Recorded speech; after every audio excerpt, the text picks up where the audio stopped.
Eventually, if we were old, we'd have survived all this.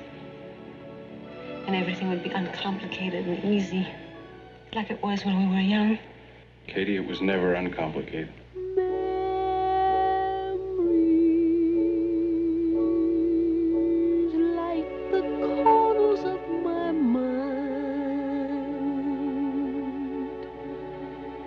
Misty watercolor memories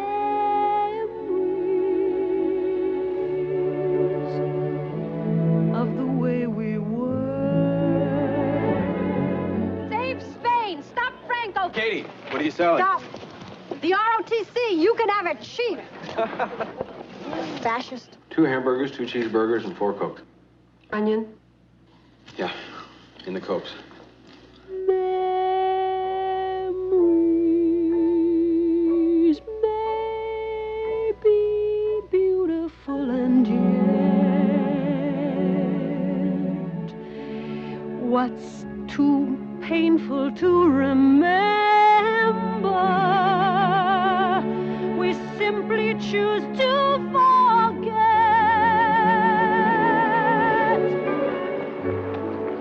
Look, I don't know when I'll be back. Could you leave a key or... You can't. I've got steaks and baked potatoes and sour cream and chives and salad and fresh baked pie. I would have made a pot roast. I make a terrific pot roast, but I didn't know whether you ever had pot roast, whether you like pot roast. Anyway, there wasn't time because it really should be made the day before. You can't go yet. You just got to stay for supper. That's all there is to it. What kind of pie? You mustn't be too serious. I won't be. I won't be. So it's the laughter we will remember whenever we remember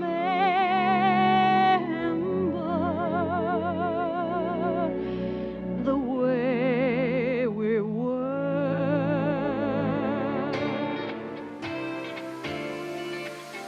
Welcome to Dorking Out. My name is Sonia Mansfield, and we can be all decadent and eat eggs Benedict, but Republican. Joining me is my podcasting sister from another mister and the co-host of Dorking Out, Margot D. Hello, my friend. Hello, my friend. I'm just painting my long red nails that are never chipped. Gorgeous. Gorgeous nails. Gorgeous. We are dorking out about 1973's The Way We Were. It is based on the novel by Arthur Lawrence.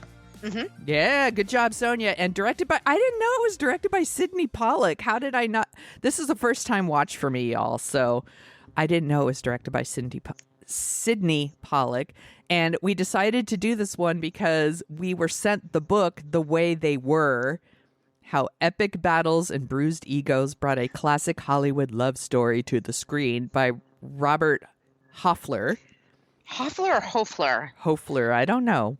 Yeah, it's with Kensington Press. It says Citadel here. But they sent this to us, and we get people pitching us to do movies and books and stuff like that. But something about this one, I was like, I don't think we've, I didn't know that you had never seen it. Yes. And I do want to move outside of, like, we're doing a lot of 80s and 90s. We were trying to kind of move the needle a little bit and see how it goes, how it feels. And it was, I mean, you know how much I love Redford. I'm a big Robert Redford fan. Same. Love. Love. And Barbra, like 70s Barbra, the charisma of this woman is just, oh my God.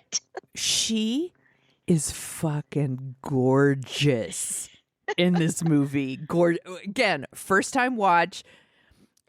I thought right off the top of the bat here is this movie is clearly like a classic romantic drama, but I don't think it's because of the story. It's because of Barbra Streisand and Robert Redford. Like, they have such, and the song. Yeah, they have such amazing chemistry because they are so very different. Like, he is like just Mr. All-American California college boy, and like she is New York Jewish, you know? It's like they don't but they have such amazing chemistry, and both of them are beautiful in the movie, but like she is like all of her clothes I want to wear all of her clothes. Like, she's beautiful. All of her clothes. And I am not, you know me, I am not a girl that gets manicures. I get pedicures. Like, my hands are gnarly. But when I see somebody like Barbra Streisand, and people make fun, but I'm like, her hands are gorgeous. Those nails are gorgeous. Yes. But it's a part of the character. Like, yes. She just, it's so funny because people used to make fun of Barbra Streisand for her nose. Like, it somehow was this thing to like overcome. I'm like, I think she's beautiful. Yes. She's gorgeous. And she just sparkles like the second she's on screen. It's the 50th anniversary that's coming up for this movie. Yeah. And the actors are still alive. They're still doing their thing. So it's fun to get gossip, and they really talk about what happens on the movie in here. And yeah, well, how do we start? I'm like, how do we start? If you haven't seen The Way We Were, do what I did. Stop everything, go watch it. I think it's worth it. I get it. I get why this is a classic. I'm like, should we go through the story? Yeah, let's go through the story. Okay. So, well, it's interesting because it starts in a flashback, and then it like flashes back even more. There's a lot of flashbacks in this movie, but let's just go in chronological order. So Barbra Streisand's character Katie is going to college, and she is like super political.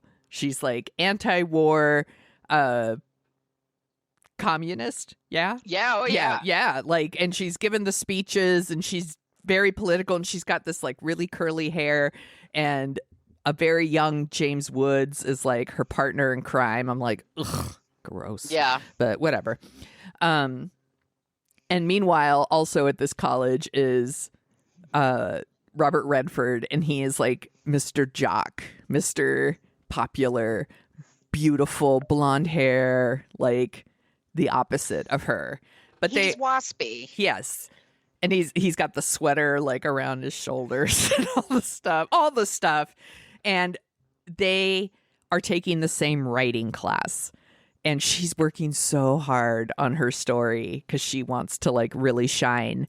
And the teacher is like, I'm going to read my favorite story. And it's Robert Redford's. And he is just this dude who, like, I think we all know a Robert Redford type. I know so many Robert Redford type. Not handsome as Robert Redford, but like, right, everything comes easy to him.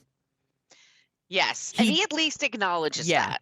Yeah. He's white. He's like handsome white guy privilege. Like, right. Everything in life comes easy to him, but even his writing comes easy to him. Like, he is naturally good at it. He doesn't have to work very hard. Those people are frustrating. Yeah, they're very frustrating. And I think Robert Redford at first didn't want to play the part because he always fought against playing like just like playing the golden boy. Yeah, he didn't want to play pretty boys. Ken doll. Yeah, that wasn't what he was interested in. But the universe is like too fucking bad. We need you on our movie screens. Yes. This needs to be a thing that happens. So he was there. They do play these opposites. I mean, they're also clearly they're not college age. I mean, clearly, yeah. She was 30, he was 36 when they made the movie. But they're also going over like a decade together, right? It's sort of this back and forth. Like, they meet in 37, I think it is. So it's before Hitler takes over Europe. And she's saying, like, she's against the fascism that's happening.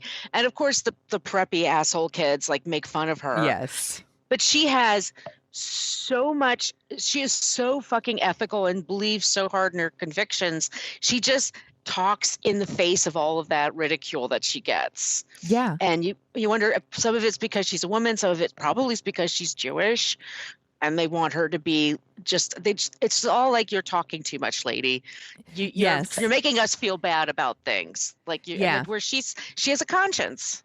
Yeah, they want her to be quiet. It would be easier for them if she would just be quiet. If she would be polite and be quiet. It would be easier for all these rich white guys. And the truth, they could remake this movie right now. Like, absolutely. There is definite, like, a privilege that the rich people, I should say rich white men at the school, and the women too, that they have, that the Barbra Streisand character doesn't have that luxury. Like, there are people like her being murdered overseas, and she has thoughts and feelings about that, as she should, as everyone should. And they are like, that's just too hard. I don't want to think about that stuff. So maybe, you should try to laugh off, negative attention. And it's just all, be quiet. Be quiet. Don't be so Jewish and loud, and be a lady that, like, refuses to act like the other chicks at the school. Yes. And she just refuses to do that. Yeah, know your place. Know your place. Know your place. And it's like, she's beautiful. By the way, Lois Chiles, oh my God, she's so beautiful. She's like, that's her first part in a movie. I think she was in Silence of the Lambs. She's Senator. Oh, yes. That's her, yes. That's so right. This is her first movie. And so it begins with that. And then he goes to war. Yes. He serves overseas. Doesn't get killed, of course. No. Thank goodness. I mean, that would ruin the movie. But but all these years later, he comes back from the war, and she's single, he's single, and he's always known that she has a crush on him. I mean, as soon as she hears that he's a good writer, like, to her, that's like, this is perfect. Like, I found the best looking guy in the school. Yeah. I want to have sex with this person, but you know what? He's also smart, and he's got some talent, and maybe together we could write something amazing, and that'll help change, like, and boom, we'll, and he's attracted to the fact, like, she's her own person. That's what he likes about her. But at the same time, he also doesn't want to be with somebody who's that. He's very torn about it. Like, he's clearly attracted to her, but it's too hard. It's like too much work for him. Because it would require him to, like, care about things that he doesn't want to care about. Because that stuff, it's too hard. He doesn't want to do the emotional work, I guess. He also comes off as rather, I'll say, aloof. Aloof, yes. Yeah. And it seems like she likes the chase a little bit of... Yeah, she definitely and does. we've all been there, of the dude who is giving the vibe of aloofness, or giving the he's not that into you kind of vibe, and you chase him. Yeah. And they give you just enough to, like, keep you interested, and, like, you keep pursuing them, and you're like, and I'm going to do or say the right thing that's going to, like, bind them to me, and they're going to pick me, and they're going to pick you. Yeah. And it's very funny, because that's exactly, like, how the story moves along. Yeah. He does write a novel, but it doesn't. She bought a copy, but it doesn't sell very well. Right. But is there another novel, or one of his novels gets picked up to be a movie? It's the first novel. Okay. Because, of course, the first novel he writes is the one. Because everything comes so easy to him. Right, and he knows this. Yeah. We need to talk about this one scene, though, where she finds him, like, she goes to a bar or a club or whatever, and she gets in, and he's there, and he's, like, sleeping, sitting up at a bar. Like, just, he's, like, he drank too much, and he's, like, just sitting there, like, drunk. And she brings him home, and there's this whole scene that plays out where I was like, this does not age well. Like, this scene in particular, it is such a weird scene. It's not a sexy sex scene. It's not she's so interested in him that she, like, but he doesn't remember her? Is that the thing? So, like, he goes home with her. He throws up in her bathroom. She's, like, making coffee for him. She comes out. He's taken off all of his clothes, and he's gotten in her bed. So then she takes off all of her clothes and gets in the bed and has sex with him. And it's like, he's super drunk. That's like not consensual, by the way. And No. does not age well. I think at the time it was played to be kind of sexy. Yeah. It is. And they talk a lot about it as the big sex scene. First of all, it's not sexy. Not at to me. all. Not to me either. And yeah, when he wakes up, he can't get out of there fast enough. And she's chasing after him. Yeah. And he's letting her know, like, this is not something I really wanted, or this was a mistake. I really want to not do this, if that's okay by you. And she still wants to pursue him. And she's still, part of it is, it's because it's lust. I mean, she's completely attracted to him. Yeah, he's hot. He's Robert Redford. I get it. Redford, are you kidding me? If he like worked at a bank, I'd be there every day, like depositing checks. Need to deposit this 1 cent check. Exactly. I lost my check, but I got to order a new one. Yeah, I could do it online, but that's okay. He's hot. But then, so he, they start having a relationship. She's, first she's against, she was against Hitler. Now she's against fascism.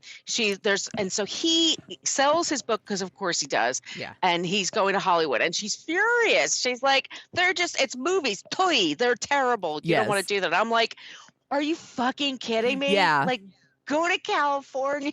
Yeah. Like, she wants him to write like important stuff. And he's like, no, man, I just want to like adapt this book and make some money and work on some scripts. Yeah, because they're super different. And again, like she just has total hearts in her eyes for him. She has him up on a pedestal that like, does he necessarily deserve to be on it?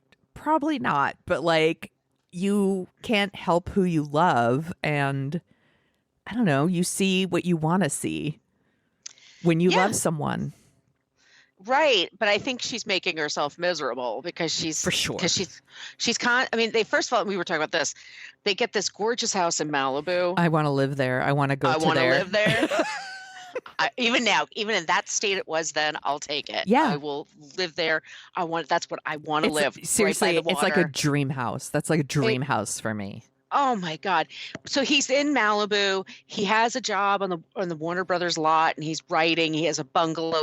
I'm like, God, he's got a couch in his office. It's like the dream to me. Like and she's constantly like, ugh, what's this all about? And I'm like, lady, this is awesome. This is amazing. And here's the thing. It's awesome for him because this is what he wants. I'm taking his side. Yeah. Like, yeah, I would love that. But this is like but not. She doesn't. Yeah.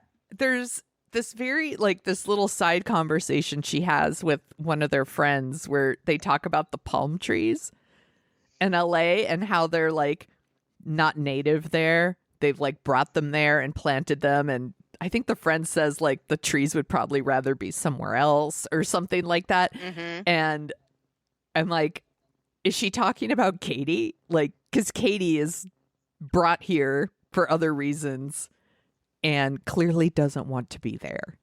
Like, no, it's she thinks that people are shallow, and they are. They are. I mean, she's not. Look, there's a whole thing where like FDR dies, which is in 1945, and of course, and one of them's making fun of Eleanor's looks, and she's screaming at them like the woman just lost her husband, and she is always serious. She's always she doesn't really have a sense of humor about and then he's a little too, like you said, aloof, and a little too like I don't want to get involved in politics. I don't want to get right because it doesn't affect him. Let's be clear. His life will be successful no matter what path he chooses. And some of their relationship is me wondering, are they in this relationship because it was easier for him not to fight her? Yeah. Well, she made a case. I mean, she's basically saying to him, like, no one will ever love you as much as I do. No one will ever see as much of you as I see in you, which also is a miserable place for another person, because then they're like, well, so my instincts are bad or wrong, or what I want doesn't matter. I'm supposed to just give that all over to you. And that people need their autonomy. They need to make their own choices. And if you don't want to be married to a Hollywood writer, superstar, don't. You're not going to change. He's not going to all of a sudden say, oh, you're right. Let's go back to New York at a 1-bedroom walk up and I'll churn out political books. But what happens, we should say, is by the timeline is weird because actually stuff happened more mid-50s, but they're in Hollywood in the 50s, and basically, and it's a really interesting scenes where they're coming out with the HUAC committees, the House of Un-American Activities, and is it Patrick O'Neill? Was that his name? The director. He's the director who has like a 20-year-old wife. It's so funny when we first. Yes, it is Patrick O'Neill. Yes. Baby first, like, this is my wife. I'm like, not your daughter, because she's seriously, like 25. So Hollywood. But that's what happens. There you go. But there's one scene where he's going to screen a movie, and there's like a tear, and it's in his Picasso. Yeah. It's because the home is being bugged, because the House was looking for communists that were they looked for homosexuals and communists. Yes. Because both were seen as huge threats to American democracy. Yeah, there's the whole backstory that's going on is about the Hollywood blacklist. And that's what gets Katie back into political activism, which is what she's passionate about. She's passionate about two things: Hubble and political activism. And political and leftist causes. Those are like the two things that give her life. And she irons her hair for him. There's certain things she does to be more waspy, to be more. And at one point she even says to him, like, is it because I'm not beautiful? And it's like, first of all, you're beautiful. Yeah. Like, gorgeous. But why would you even say that? But so they go to DC, and there's all these hearings, and her on fire. She just hates it, loves it. Like, this is what she gets, stirs her passion. It's what she's good at. It's what she's good at. That's where she excels. And she has all these Hollywood friends through him. And she's like, let's all band together and we'll go to DC and we'll knock it down. And people don't always know this. Like, they see there's this picture with Bogey and Bacall and a bunch of people and Lucille Ball. And they're like, we're going to tell the Congress to go fuck themselves and blah, blah, blah. They get there, and then they found out, there were actually quite a few communists in the arts in New York City in the 30s and 40s. And they're like, oh, never mind. And they came right back. And they never heard about it. Yeah, never heard about it again. Some of them were like, So anyway, she's there, and he doesn't want to be there. He doesn't want to fight it. He doesn't see the point. He's weak. I mean, he's right, Max. He's not getting it. He understands like what she's asking, but he's like, I don't want to be blackballed. He's like, and I don't want. Yeah, he's like, it's easier for me to be quiet and just keep working. Yeah. And he doesn't want to risk that. Like, he likes the lifestyle, and he doesn't want to think too much about how other people are suffering and how the other people are going to be affected. By the way, you're allowed to be a communist. It's not against the law, but it was treated like you're a threat if you are. And so there's a lot of people. And so some people named names. Guys, got the director, Elia Kazan. Eli Kazan. Eli Kazan, he named names. There's a few people who did. There were people like Sterling. They were like Hubble. They wanted to keep They want to keep working. Yeah, they just wanted to keep working. And Hubble makes a good point, though, when he says, like, in a couple of years, this isn't going to matter anymore. And when they need somebody to fix their movie, they're going to use one of these blacklisted writers to fix their movie. So, and, he's right in that, but he's wrong in that you have to say something. Well, he says it's people are more than their principles. And she's like, no, people are their principles. And I'm like yelling at the screen, like, yes, that should be. I mean, we should all be that way, but then we'd all be self-righteous and killing each other. I mean, she does not see anything other than that. Like, we should absolutely be fighting publicly. She doesn't care if people call her names. She doesn't care. He hates that. He is not comfortable. Correct. With that. And so that's still a thing today. Like, yes. there's a lot of women right now that, like, if you are like, I don't really have an opinion on abortion, women are like, you fuck off. Like, yeah. You know, but the privilege. My husband votes. Yeah, you know? like the privilege of being able to like not have a political opinion on things is a big deal. It is, and it's unforgivable to some people. Yes. And for her, that's just like no. It's a big no. And we also find out is that she gets pregnant. Yes. And this part really pisses me off. And then he sleeps with Lois Childs. Prick. His friend's, His friend's ex-wife? They have split, yeah. They're separated, and I think Redford used to date her before he dated Katie. I think that's right. Before his friends, yeah. So anyway, she was like an old fling, and he admits it. Yeah. And basically, this is the way we were. She leaves him. They break up. And she leaves with the baby. She gives birth to a girl, Rachel, which I think is a beautiful name. And she goes back to New York. Yeah. And then there's this other sequence where they're like 10 years later, and she's by the Plaza Hotel in New York, and she sees him. And she's got her curly hair back. And a great outfit. Yeah. Like, her outfits are incredible. And he's there with a young thing. Yes. Looking great. Hadn't aged a day. Like, because he's Redford. Robert Redford. Jesus Christ. He's such a panty dropper, that guy. Like, just, wow. I get Fuck it. you, Robert Redford. But she sees him. Yes. And they make eye contact. And then I guess they hadn't seen each other since then. But he says, how's Rachel doing? Because he doesn't know how he's a deadbeat dad. Oh my God. Like, does he at least pay for shit? I don't know. And she even says, like, I think they were supposed to get together and he was going to see Rachel. And he's like, I can't. Yeah. Again, too hard, right? Too hard for him. It's too hard for him. So she's like, hey, I'm going to help stop dropping bombs. And he's like, oh, hey, I'm in television sitcoms. It's great. And they kind of have this lingering kind of glance, but they realize, like, all right, we had a thing. It's not there anymore. Yeah, they super care about each other. They love each other. They love each other. It's just they're very, very different. And he isn't the person that she wanted him to be. Exactly. And she needed to let that go. Yeah. And it's hard.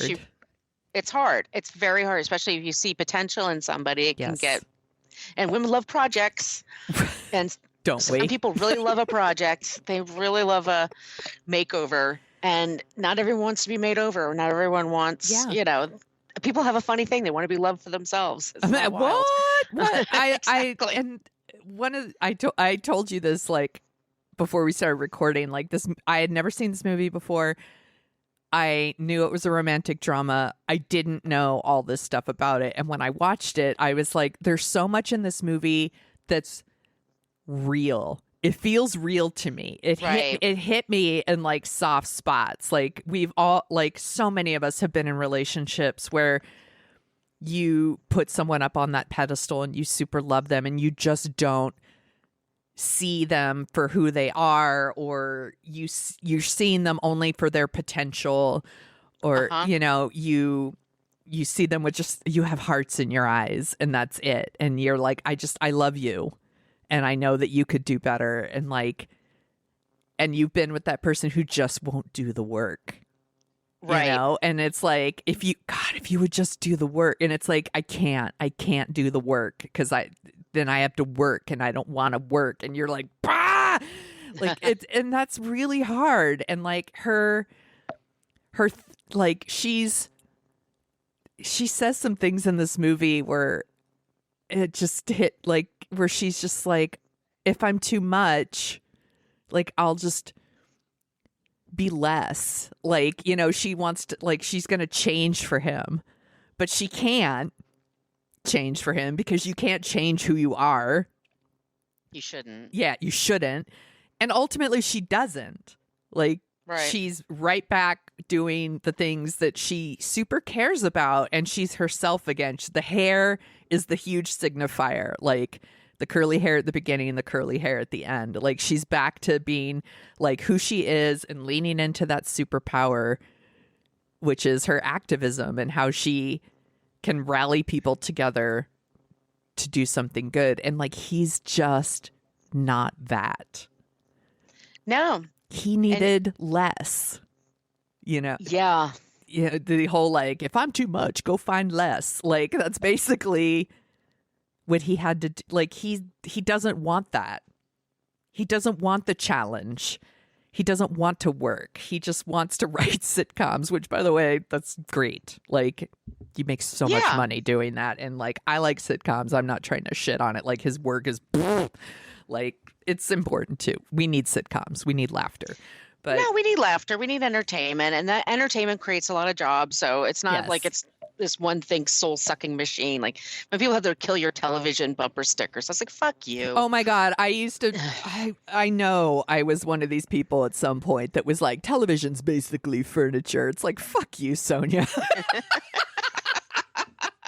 By the way, I that Sonia existed for like a day because I was a paid television critic at one point. So I clearly didn't give a fuck. Yeah, exactly. I think, it's to look at it and like, wow, he really doesn't even know his daughter. He's really just okay with, maybe he's not. I mean, maybe. We don't know because it's not really his story. It's really her story. No, it's Katie's. It's Katie's story. Yeah. She's just a part of it. But you're actually happy for her because you realize like she's in a good relationship. She's married to a great guy and probably lives in Brooklyn again and has the daughter that she's crazy about. And she's working on her causes and she's with her people and in her city. I love that I'm curious why we don't see her husband. I assume it's because nobody would compare to Robert Redford and that we would want to play the second husband. Seriously, like anyone she's married to, we're like, well, he's no Robert Unless Redford. It's Paul Newman shows up, which would be hilarious. Oh my God, please be Paul Newman. I'm going to put it in my head that she's married to Paul Newman. He just with his big blue eyes comes in like, hey, partner, Rachel calls me dad. We don't even know about you. Anyway. Fucking young Robert Redford. Fucking young Paul Newman. Fuck those guys. Sandwich. Ah! That's a sandwich, Bill.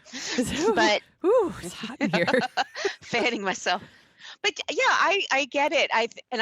The song is beautiful. Love, and her voice is just so gorgeous. And I get it. Okay, I wanted to talk to you about Linda Gilda Radner had her show Gilda Live, and there was a whole sequence where she's playing the teenager with the braces, and she was playing The Way We Were on her piano. And she starts singing it, and then she just starts crying in the middle of everything. Love Gilda Radner so much. Oh, it was so funny. It was so good. But yeah, I get why people get into this movie. It's about really passionate people. Yes. Like you're like in any other movie, it's all about them getting together and staying together. Yes. And in this one, you're like, oh yeah, no, they shouldn't. Yeah. No. Yeah. The only thing is the fact that if they had hooked up in college and stayed together, that part would have made a little bit more sense to me. Cause like, I feel like people get together in college and you're all potential. Yeah. And then you grow apart. Like they met in college, didn't get together, and then meet later when they're already like super different, but that's okay. Like it's fine. Like it doesn't ruin the movie for me. I think that they just have such good chemistry together. But yeah, these characters were never going to stay together. No. And originally, like the Lawrence wanted to make it more of a political movie. And there's supposedly there's 20 minutes or so of deleted scenes, and it's all about the blacklist and the Hollywood blacklist. And actually a couple of blacklist writers contributed to the script. Interesting. But they ultimately, it was just decided it's a romance. Like, they made the right call. This movie does not need to be longer. Let's just be clear. There's some parts that drag. there's some parts that are like, okay, it's this again. But I love it when she brings the pot of soup or whatever she's making him, and it's so hot, like, ooh. And then, like, he takes a sip of it, and then she holds it in her bare hands. Like, anyway. So blah, blah, blah, blah. Like, there's some continuity errors. I'm like, wow. Yeah. Or maybe he's just a big baby. He's probably just like a big baby. I mean, I don't know. That house is so beautiful. There's a whole thing where they dress up like Harpo Marx or the Marx Brothers. Yeah, they dress up like the Marx. And at that party, he's like making her shut up, like he's honking at her face to not talk. Like that's a red flag. Like if that's where you are. Yes. At parties, is he's just honking in your goddamn face. It's Yeah, I mean, I've been the Katie, right, in relationships where it's like, please don't say it. Don't say it. I'm going to say it. Right. Like I've been the Katie for sure. I mean, maybe old boyfriends would listen to this and say, she's definitely been the Redford. Like, I don't know, maybe, but it's a really hot take, everyone. This is a really good movie. Like it is. And it's because they are both so good at it. And honestly, I didn't expect to like it that much. I was like, I'm really pleased. Yeah, I really was like, it'll be fine.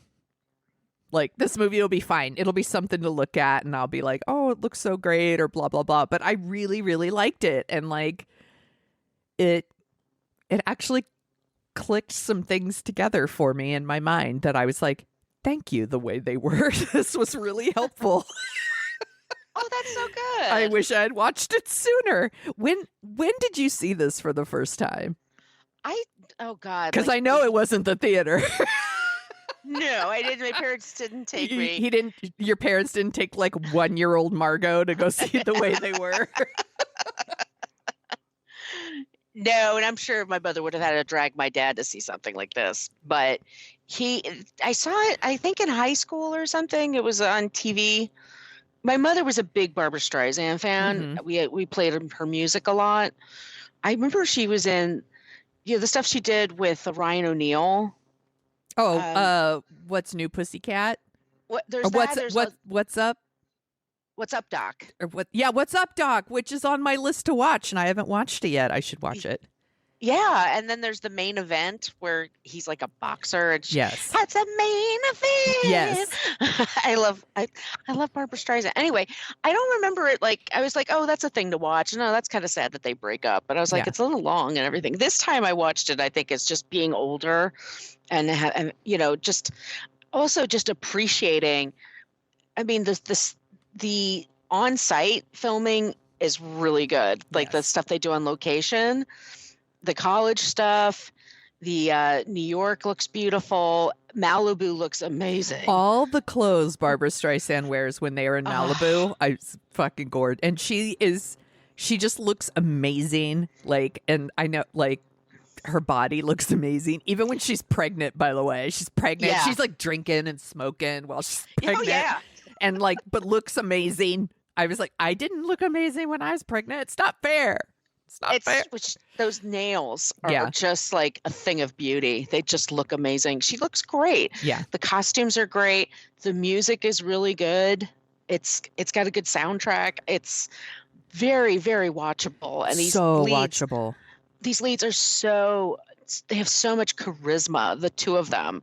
Like there's just scenes they don't have to say much of anything. They're movie stars. Yeah, they're movie stars, and that's the difference. Yeah, she was nominated for Best Actress for this movie, rightfully so. And I looked up the other nominees this is a pretty good one. Ellen Burstyn for The Exorcist. That's hot take. Yeah. The Exorcist is really good. And she's good in it. Marsha Mason for Cinderella Liberty. I've never seen that. I like Marsha Mason. I love her. And then Joanne Woodward for Summer Wishes, Winter Dreams. Never seen it, but love Joanne Woodward. Same. And the winner was Glenda Jackson for A Touch of Class. What? I don't even know what that is. This actually looks like something you might like. It's a British romantic comedy starring George Segal and Glenda Jackson. Oh, I and like Paul George Siegel. Sorvino. Oh, wow. Yeah. I'm like, Okay. this looks like something you might like. It might be my thing. Yeah. Robert Redford was nominated for Best Actor, but he was nominated for The Sting, which came out that year as well. And also the song, right? And the song was also nominated. Yeah. It was nominated for like 6 awards. What was the other one? Probably screenplay? No, not screenplay. Damn. Shows what I know.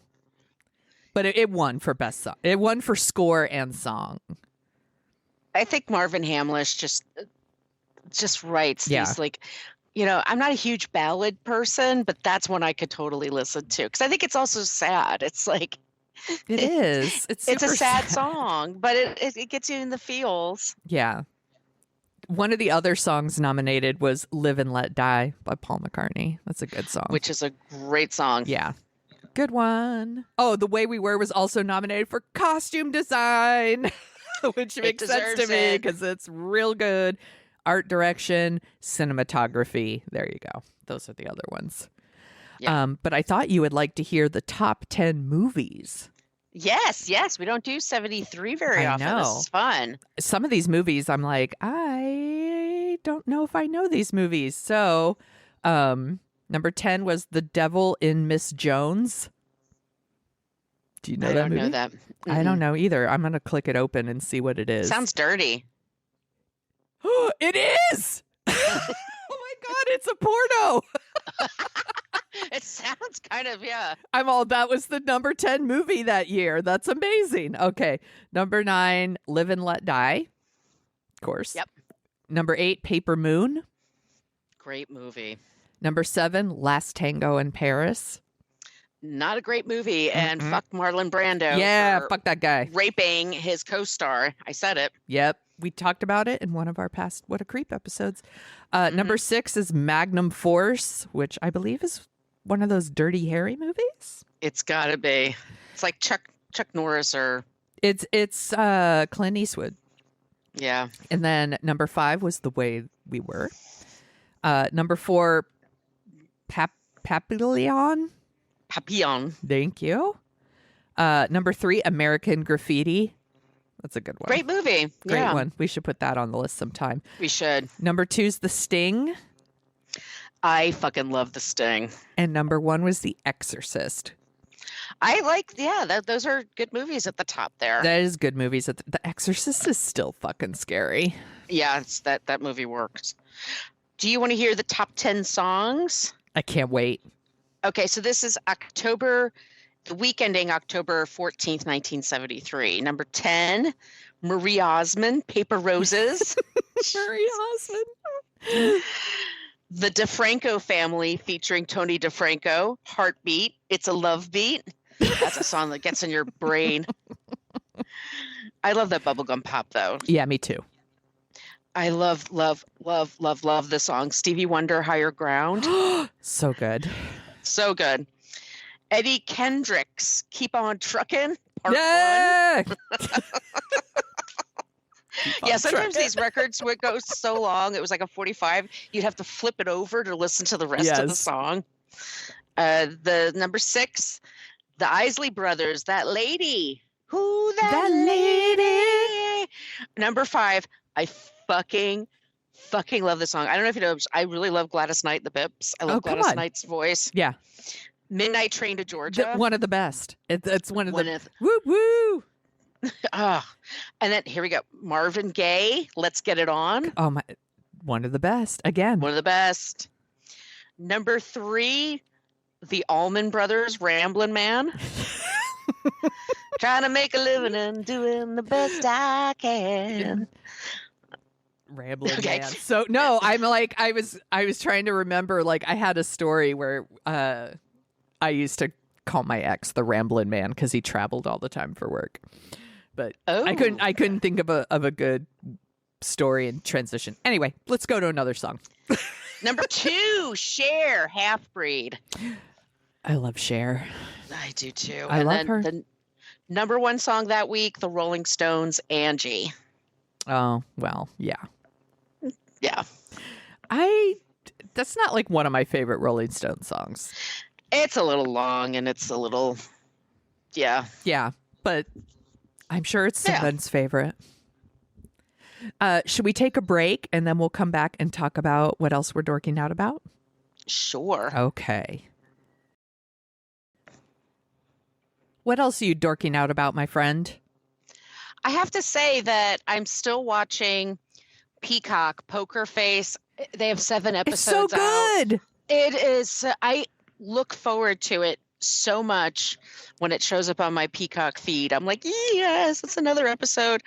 They also had, so there was on YouTube, on Hulu, documentary called Stolen Youth. And we talked about this on our Patreon bonus app, but it's about the Sarah Lawrence College sex cult. Mm-hmm. That story is bananas. Yeah, it's totally bananas. It's good, though. It's a good one. It is. There's also one on Peacock. It's called Sex Lies and the College Cult. Oh. So that's a different one if you want to get some more. But do they interview all the same people? It actually, no, but they had more of like the actual trial. Ooh, and okay. Yeah. Right. I forgot to mention, like, we should say Richard Belzer, R.I.P.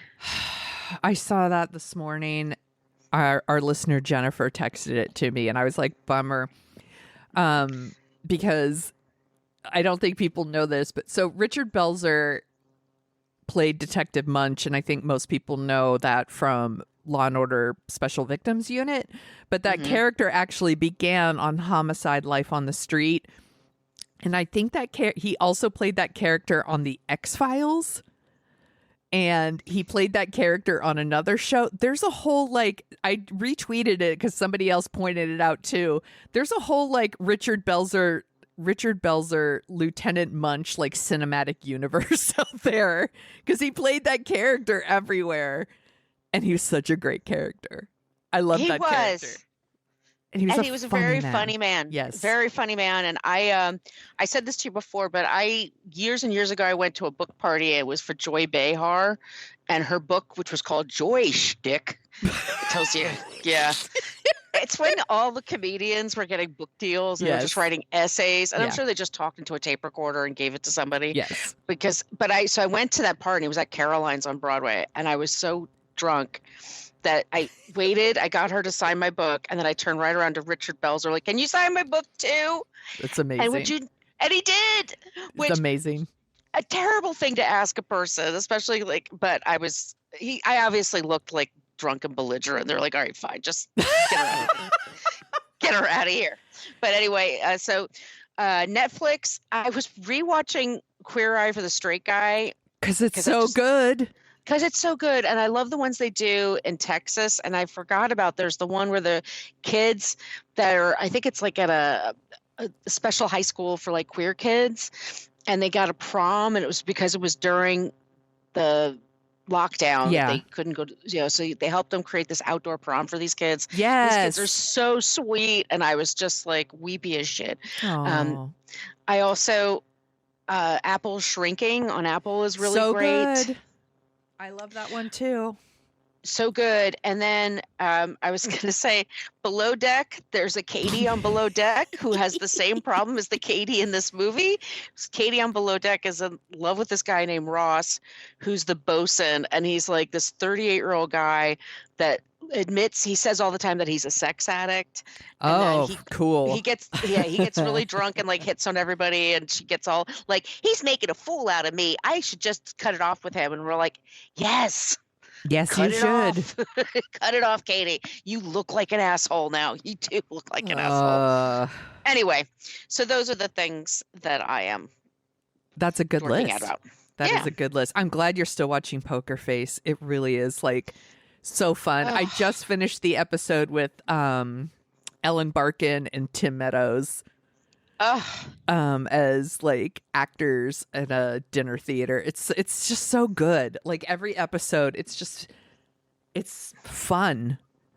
And Natasha Liam, is so good.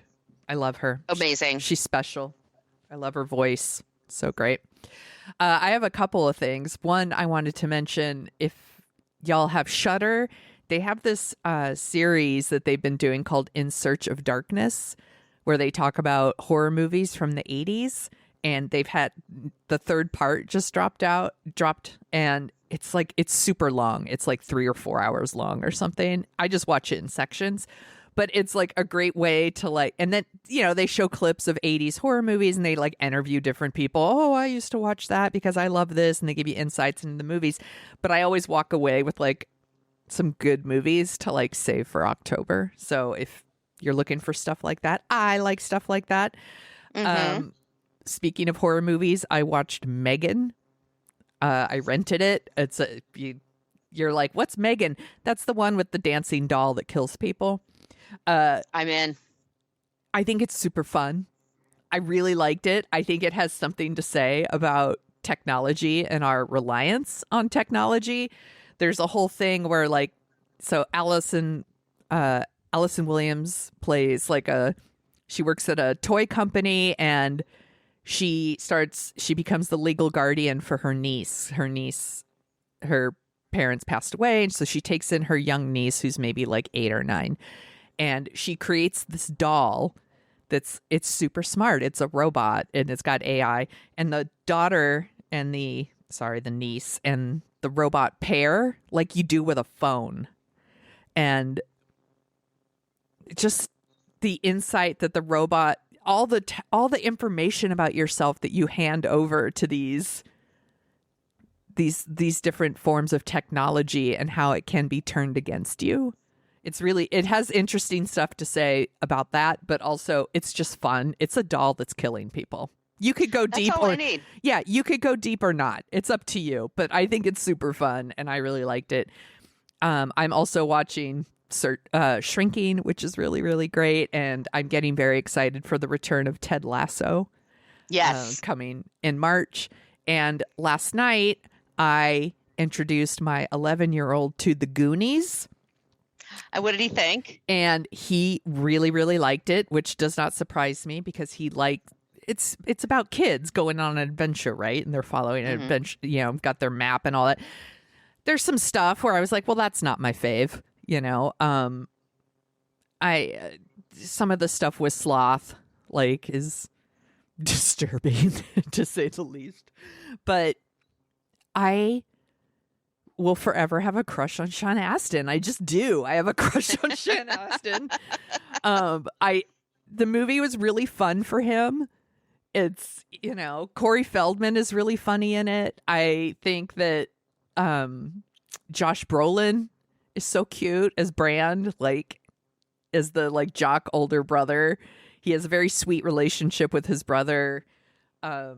It's just a fun movie that played really well with an 11-year-old boy. So if you're looking for things to watch with your 11-year-old, might I suggest Goonies? I also showed him last week or the week before Monster Squad, which is, you know, again, like boys that are like 11 or 12 that are fighting monsters like the, you know, Dracula and the Mummy and stuff. And that one also played really well with him. He really liked it. So I love Goonies because I grew up watching Goonies, but I know that like you're like meh, Goonies, and like and other people too. They're like Goonies, like it's not their fave.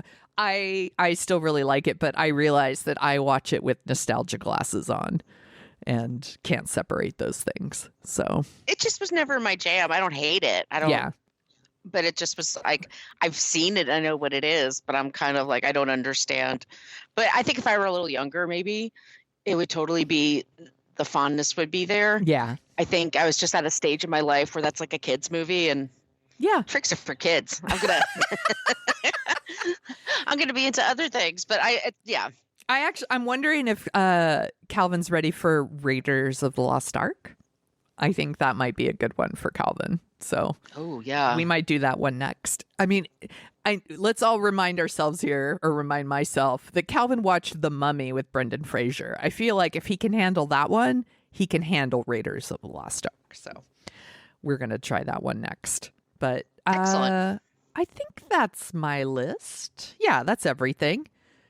This was super fun. And again, if you're interested in the book, it's called The Way They Were.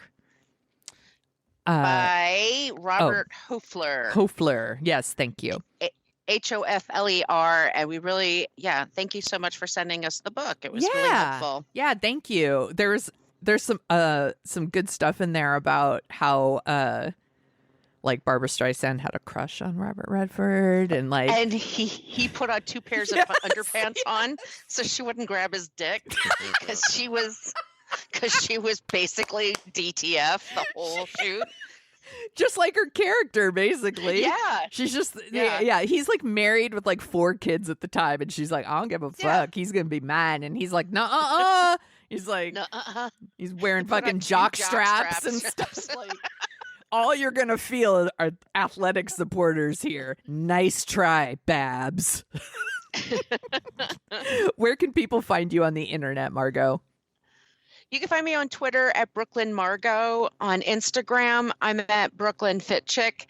That's also my site, brooklynfitchick.com. And I'm on the TikTok at Margot Donahue. And I'm putting lots of film clips up there, and hopefully you're liking them. Yeah, and you can also get Margot's book filmed in Brooklyn, wherever you get your books. And it's awesome. Duh. Thank you. You can find Dorking Out Show at dorkingoutshow.com, and you could email us at dorkingoutshow@gmail.com, and we'll send you some stickers. We take requests, so please send us your requests. It's super fun. You can find me at thesoniashow.com and The Sonia Show on Twitter and Instagram and the TikTok. I am really, really glad that we watched The Way We Were. I need to listen to the song again. Yeah, I'm going to listen to the song and cry. Could we